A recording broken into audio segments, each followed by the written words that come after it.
Stanford Research Institute is important for one major reason: remote viewing. The CIA used SRI as the laboratory for Project Skin8 and later Project Stargate, training individuals to see distant locations or predict events, access non-ordinary states of consciousness. The children who remember Zener cards in GATE, SRI used the exact same cards. The children who recall being told to visualize, that's the precise instruction in remote viewing protocols. Something the CIA had been trying to achieve for decades: a reliable, replicable method to alter human consciousness without drugs, trauma, or coercion. Monroe's work started innocently enough. He was experimenting with audio tones and brainwave patterns for learning enhancement. But something strange happened. Participants reported leaving their bodies, entering dreamlike states, accessing memories with perfect clarity, experiencing remote or expanded awareness. And this wasn't a one-off. It was repeatable, predictable, engineered. Monroe called the method hemisync, short for hemispheric synchronization. Using binaural beats, Monroe discovered that you could drive the brain into deep trance, hyperfocus. That GATE was created, funded, and normalized across public schools. If you want to understand how all the threads come together, the GATE program, the Gateway process, MK Ultra, Stargate, and the think tanks that shaped psychological warfare, there's one place you have to...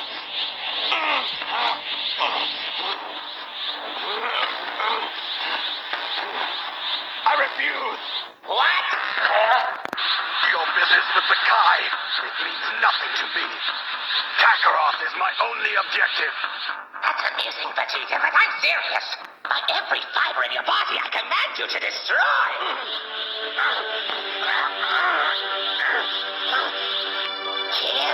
Kill the Kai. No, get out of my head. I've already told you. I will not be distracted from this anymore. I won't. It will take more than head games to stop me. You may have invaded my mind and my body, but there's one thing a Saiyan always keeps: his pride!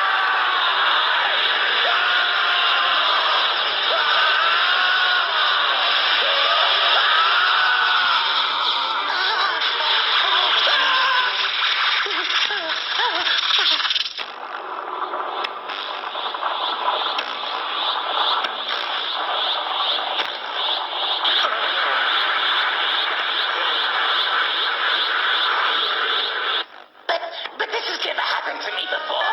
Since when can the possessed say no to the possessor? I survived your training day, Hunger Games, and MK Ultra. They don't really care about us. I thought Mike told you. It's dark and hell is hot.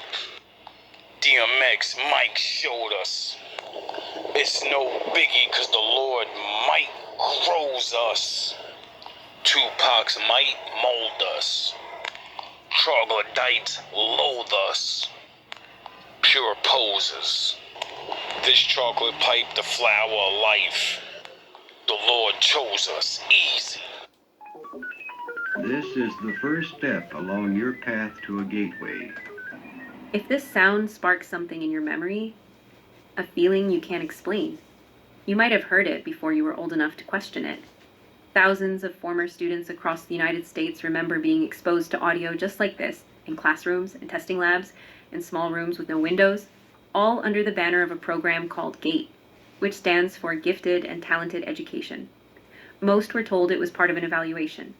A gifted test? A focus exercise? A hearing test? But what if it wasn't any of those things? What if this sound was part of a government-funded psychological experiment? One you never agreed to, and were never meant to question. Tonight, we're pulling back the curtain on the GATE program and the disturbing possibility that it wasn't just about identifying gifted children, but about conditioning them, studying them, and in some cases, controlling them. What most people remember as GATE was supposed to be simple: a government-funded program designed to support gifted children, the kids who finish their worksheets early, who read above their grade level, who tested unusually high on standardized assessments. At least, that's the story we were given. But now, thousands of adults, people who have never met, never spoke, didn't grow up in the same state, are recalling memories that do not fit the harmless picture of a gifted education program. Memories of being pulled from class by someone who didn't work at the school. Memories of windowless rooms, strange boxes, Zener-style cards, headphones attached to briefcases, hypnosis-style audio, mysterious pink drinks, and the repeated instruction to Located in the Commonwealth, Suffolk County Charter School houses a mysterious story. Bright pink paste can be found smeared over the walls, cake in the floors, and evidently once consumed by these pink feral ghouls. Prior to the Great War, in exchange for additional funding, the school principal, Jackie Hudson, agreed to implement an experimental nutrition program, meaning the only thing the students and faculty staff could consume was this strange pink food paste. Developed by Vault-Tec, the program was given the name NAPP, and soon after the deal was made, pink paste dispensers and machinery to manufacture it was installed into the school. A widespread of unhappiness among students and faculty swept over the school, with increased reports of problematic student behavior, and even some students gaining a pinker complexion. There are absolutely no psychological or physical side effects from participation in the NAPP. Another twisted experiment for Vault-Tec, showing that they had many more agendas than just the vaults. Located Zener-style cards, headphones attached to briefcases, hypnosis-style audio, mysterious pink drinks, and the repeated instruction to visualize. Don't guess, visualize. These are not part of the curriculum in any district handbook. These are not the tests given by school nurses or guidance counselors. And yet, the details match across thousands of people from the late 70s to the 80s and 90s. People separated by geography, but connected by memory. Because when we compare these recollections to declassified government programs from the same decades, the overlap becomes too strange to ignore. Predecessors to the GATE program emerged in the late 1950s. Coincidentally, this is also around the time the federal government stepped directly into public education through the National Defense Education Act. They funded psychological tests, IQ screenings, creativity assessments, and early childhood evaluations designed specifically to identify children who showed unusual potential. That part is documented. That part is real. But here's where it becomes unsettling.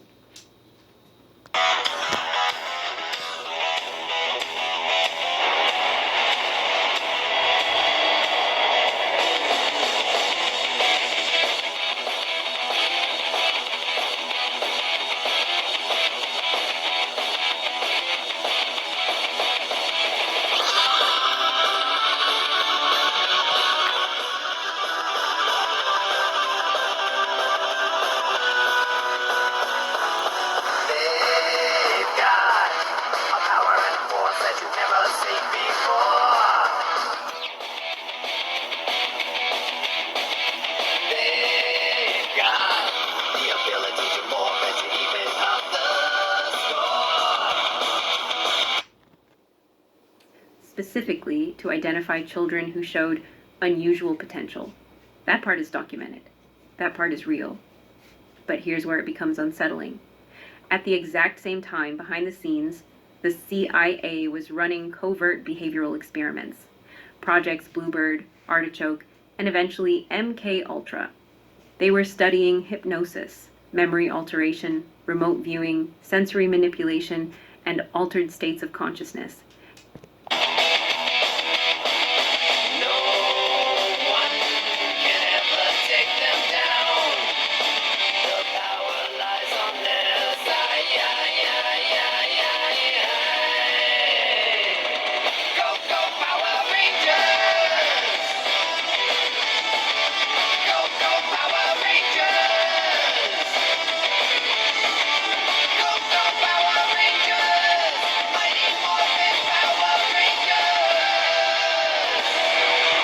And every single method they used shows up in the memories of certain GATE alumni.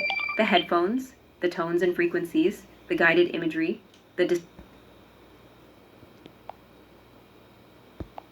Remember Beats from 2010 to 2015, they were the premium headphones. Beats by Dr. Dre, a status symbol worn by athletes and artists everywhere. But the competition caught up. Apple bought Beats in 2014 to fuel Apple Music, then launched AirPods Max in 2020. With the clean design and effortless integration, Sony nailed noise canceling and sound quality audiophiles couldn't ignore. Beats built around celebrity and culture. Apple and Sony built around engineering and performance. And when the market shifted from what looks cool to what looks better, Beats went from the standard to just an option. Of consciousness, and every single method they used shows up in the memories of certain GATE alumni. The headphones, the tones and frequencies, the guided imagery, the dissociation, the visualization tests, the missing time, the amnesia-like gaps in childhood memory. The timelines match, the techniques match, and the population being tested.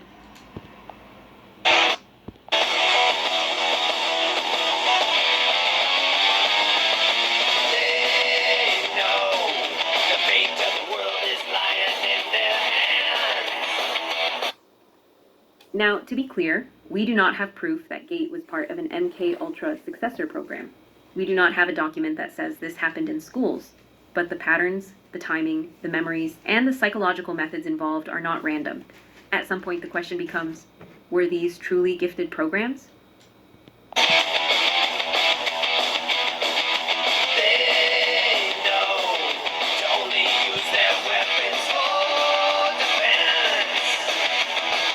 Or were some of us quietly filtered into something else? Tonight we will be going down the rabbit hole through the history of gifted education, the Gateway Process, MK Ultra, the Stargate Project, and the think tanks that shaped America's psychological warfare. Because to understand the memories resurfacing now, we have to understand the systems that created them. And what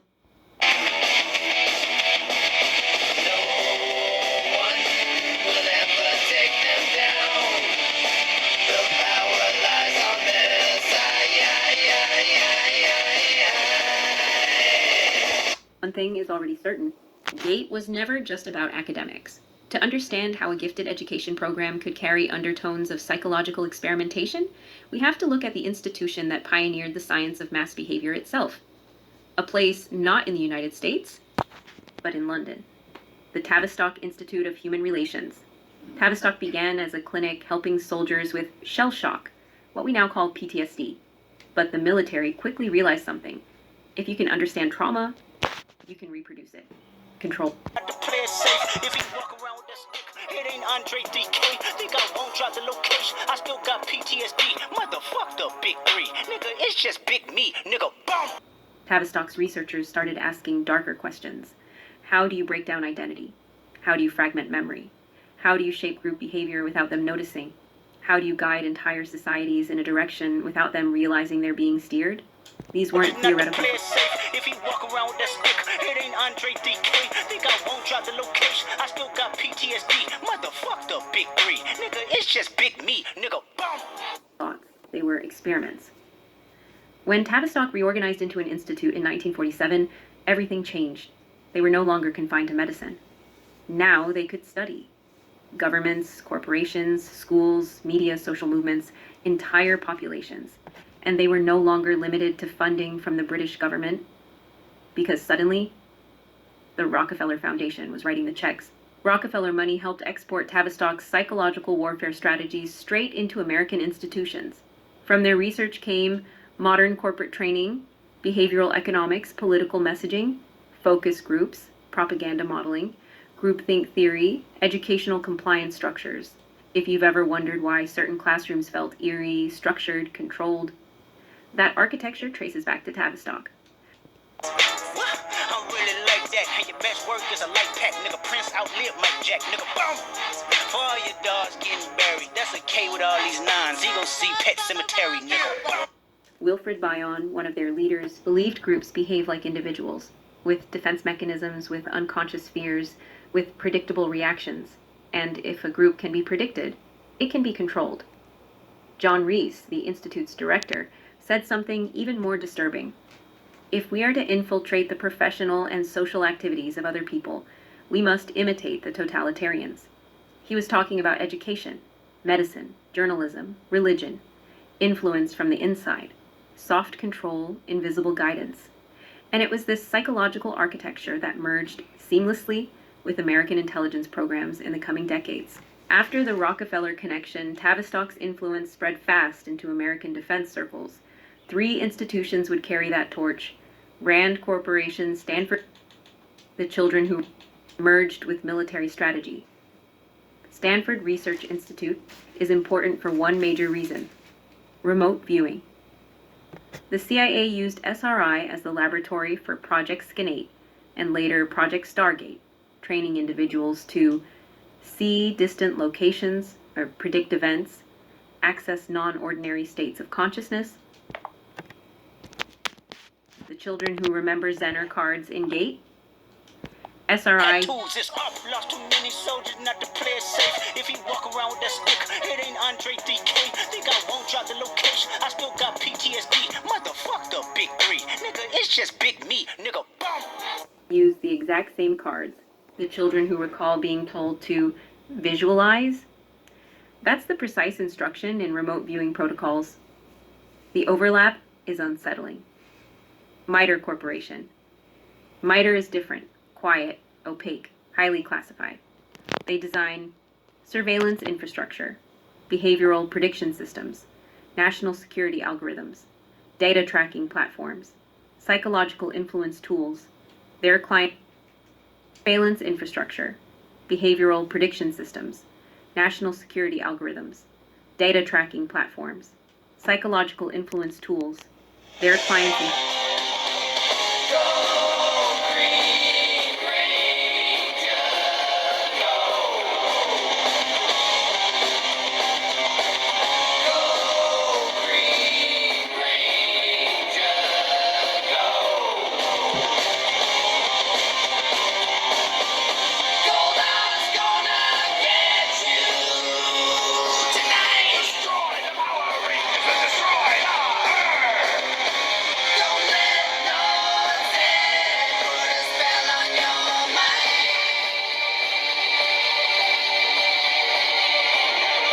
include the CIA, NSA, FBI, and Department of Defense.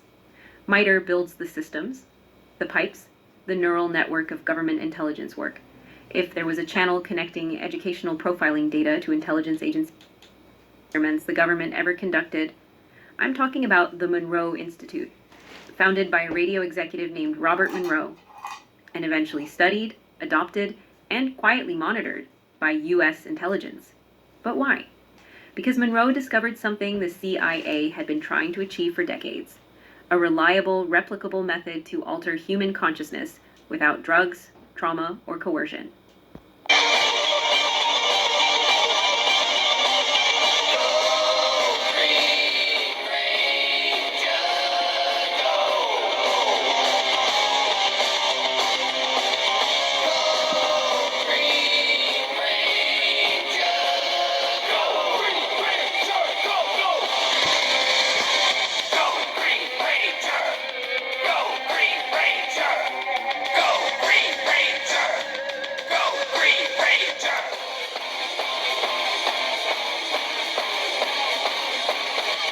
Monroe's work started innocently enough. He was experimenting with audio tones and brainwave patterns for learning enhancement. But something strange happened. Participants reported leaving their bodies, entering dreamlike states, accessing memories with perfect clarity, experiencing remote or expanded awareness. And this wasn't a one-off. It was repeatable, predictable, engineered. Monroe called the method hemisync, short for hemispheric synchronization. Using binaural beats, Monroe discovered that you could drive the brain into deep trance, hyperfocus, dissociation, elevated intuition, sensory separation, remote viewing. Drive the brain into deep trance, hyperfocus, dissociation, elevated intuition. Ultra instincts.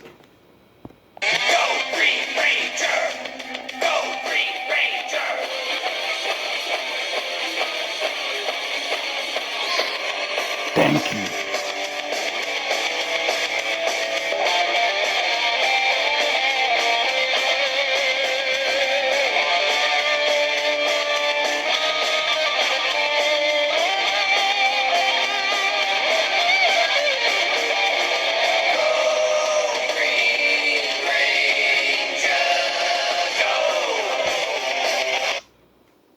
sensory separation, remote viewing.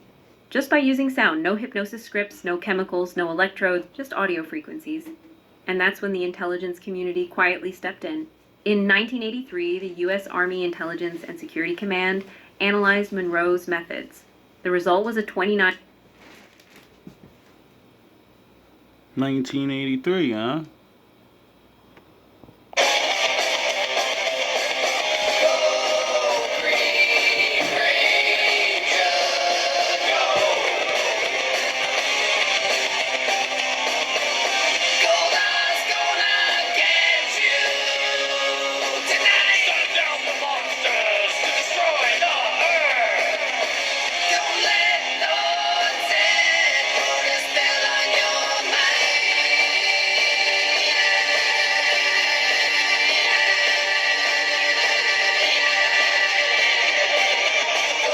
page classified report called Analysis and Assessment of the Gateway Process.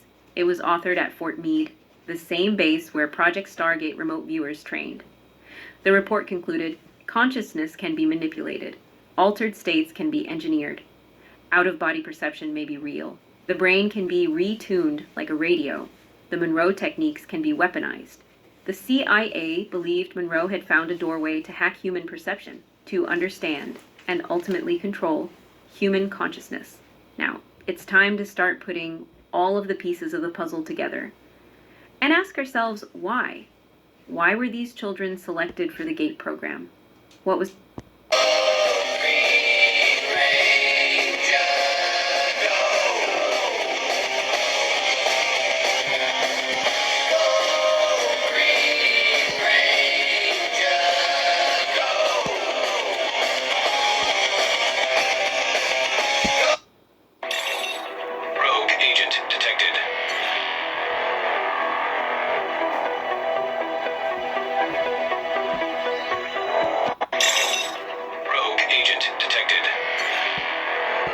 the government really looking for?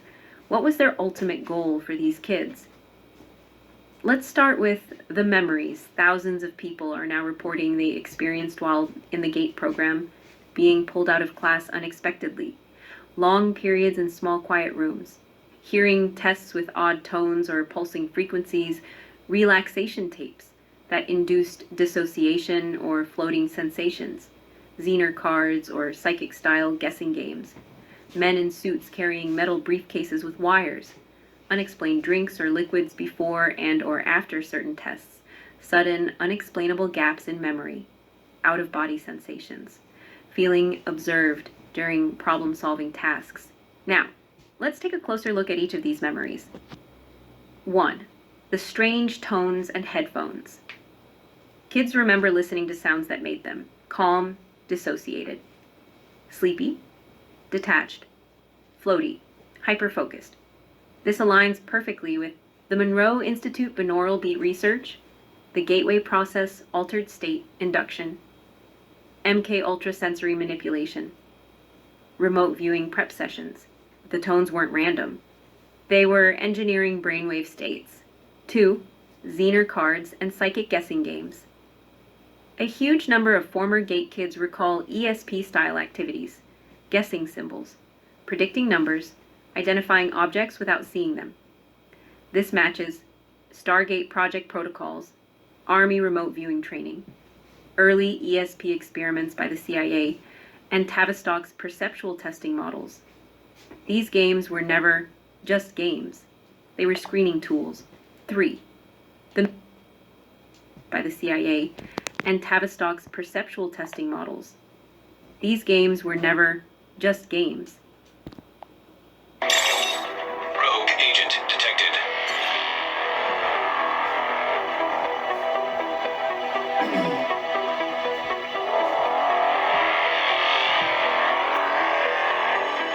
Are we entering the X-Men series now? You know? When everybody finds out they're different people, and then everybody gets scared and says, "Lock them up! I'm scared!" They were screening tools. 3. The mysterious pink drink. A surprising number of people recall drinking an unknown liquid before and after testing. This is consistent with preconditioning fluids, mild sedatives, focus-enhancing mixtures used in early ESP research, placebo priming substances. Another theory surrounding the mysterious pink drink is the fluoride in it worked as a barrier to a functioning pineal gland, a tiny structure in the middle of the brain.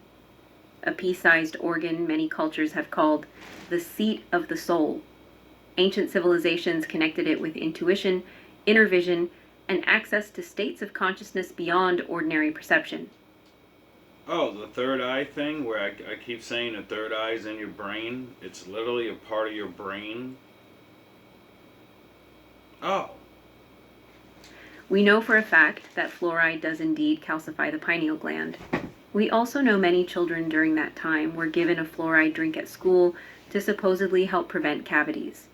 So, putting the pieces together, maybe that's why kids in the GATE program were made to drink this mysterious substance. Maybe there were certain children they wanted to block from having these special abilities and did so by calcifying their pineal gland.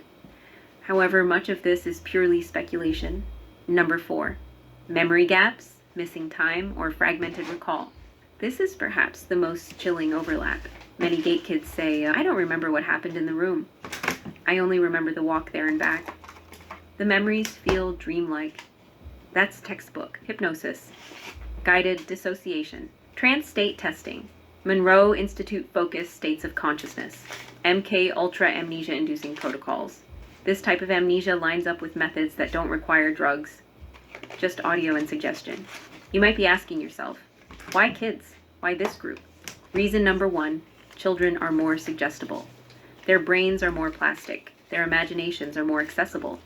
Their trance states are deeper and easier to induce. Kids respond to binaural beats and hypnosis far more strongly than adults. Reason number 2, kids haven't built psychological defenses yet. If you wanted to study intuition, altered perception, dissociation, psychic sensitivity, hypnotic responsiveness, then kids were the ideal subjects. Reason number 3, kids express psychic and intuitive traits. Children show higher spontaneous intuition, stronger imaginative projection, more vivid imagery, higher openness, less internal censorship. When the U.S. government shifted from IQ-only selection to identifying children with the ability for creativity, abstraction, perceptual sensitivity, pattern recognition, emotional intensity, imaginative immersion, then GATE became the perfect filter. Not for geniuses, but for the perceptually unusual, the sensitive, the dissociative, the intuitive, the same minds that excelled in remote viewing and the same minds Monroe believed could access broader consciousness. When you ask why these children would be studied and tracked, the answer comes from the government's own documents.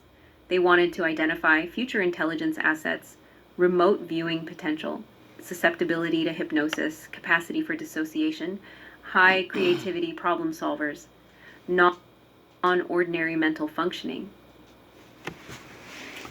Because unfortunately they're in the big game, and when your enemies don't have rules and they just do whatever the fuck they want, then they look for those people, and then you got a problem, cause it's better to have a gun and not use it.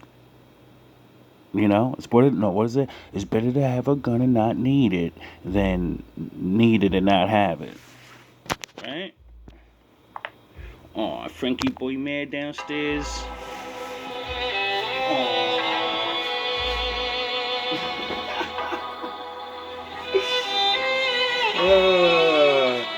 We'll be done soon.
All love, all praise to the Most High.